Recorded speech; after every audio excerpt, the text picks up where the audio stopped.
Hi guys, just a little chat about mental health and what it really means, whether it's now at COVID-19 or in general. I think a lot of people now are more aware of mental health, but not aware of what it really means to a lot of people. So I hear a lot of different versions of people telling me they've got anxiety, or they know of someone with anxiety or depression, and what they're describing is kind of really low-level anxiety or just worrying about things, which is something everybody has. Everyone has something they worry about. Everyone has something that causes them some kind of concern.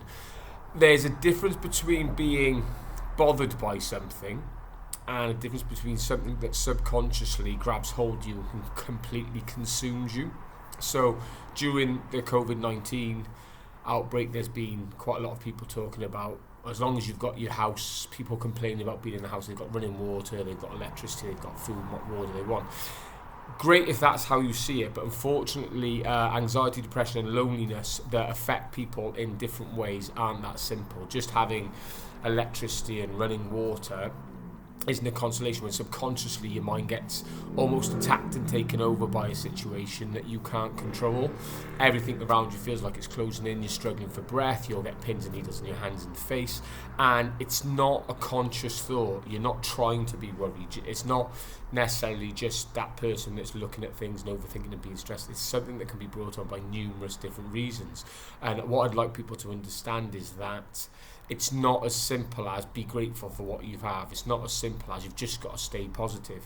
These are the really unhelpful things that I hear often said by a lot of personal trainers, professionals. You've just got to get on with it. You've just got to fight your way through.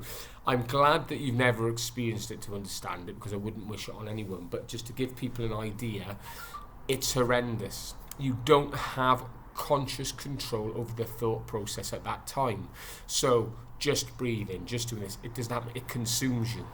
It completely controls the fact that you cannot deal with it. You just want to get away. You just want to get out. You just want it to stop.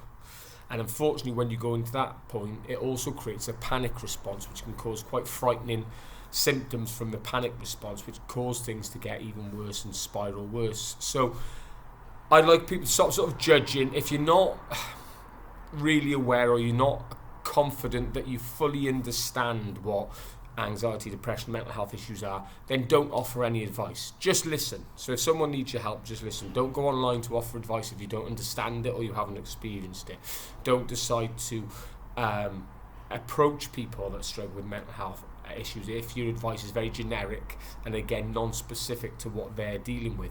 Again, anxiety, depression, mental health issues in general can be very different to the individual. So unless you fully understand the individual and fully understand what they're going through, from spending time with them, researching that specific mental health issue, and also being willing to understand something that you've never gone through, just stay away from it. Don't get involved in it, because it doesn't help. Unfortunately, it closes people down. It could be the first time they tried to speak to someone, and if they get shut down that quickly, it might be the last time they try and speak to someone. So listen, don't advise unless you're in a position to do so. Thanks, stay safe.